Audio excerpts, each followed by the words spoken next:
Can you move sideways anymore? That's a weird one, right? But I'm gonna show you all kinds of stuff that you probably never even seen before. So why move sideways? Well, we've done all kinds of things since we were kids, skipping sideways. I'm sure you remember this one. Crossovers.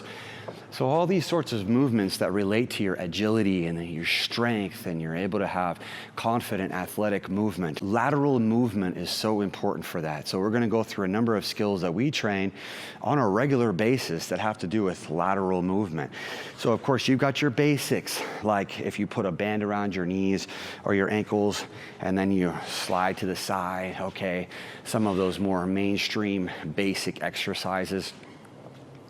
But what we want to do is we want to get into some athleticism. So first and foremost, can you fall? And can you fall sideways? Can you move sideways? We're going to do a shoulder roll. Now a shoulder roll people think is maybe forward, but it's actually technically sideways. So how we do is we go from a lunge and we have these hands in a diamond position, and then we off center them. I teach to put the hands off the center line to the inside. So what ends up happening is you come down and you're reaching across your body and it turns into side movement. So watch, sideways, and we're landing like this, and we're coming up to the knees and standing again. Another movement that's going sideways is something that you probably did maybe years ago, but a cartwheel. A cartwheel, full body movement, utilizing the upper body all the way through core and legs with nice control and balance at the exit point into that horse stance. And these kind of moves set you up for being able to do all sorts of other things. And it's not just the development of these skills that's the important part, but it's how they make you feel. You feel so much better. You feel alive. You feel able to move and able to have freedom to do what you want to do.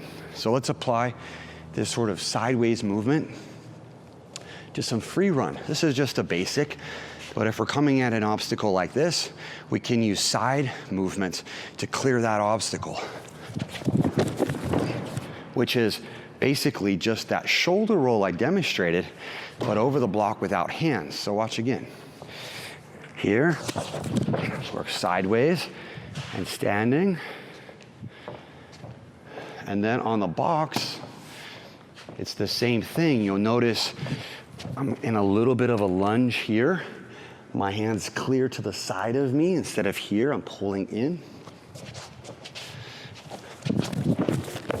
And I'm over the obstacle, moving laterally. So how about something a little bit more basic? If we're down here in this super low stance, we call this a frog squat. But if we come to the side in a snake stance, and then we travel sideways, we can do these transitions in our snake stances.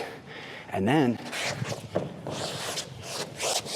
we can move however we want to because we have that range of motion, mobility, and strength. And then let's finish up with a tough one that we use a lot for upper body conditioning. So sideways handstand walks. Really good for balance and awareness and building the confidence of being in your upper body and utilizing that to control for total body mastery. And if you want to train with us to start building body mastery, then apply for training today. I'll see you in the next video and in training soon.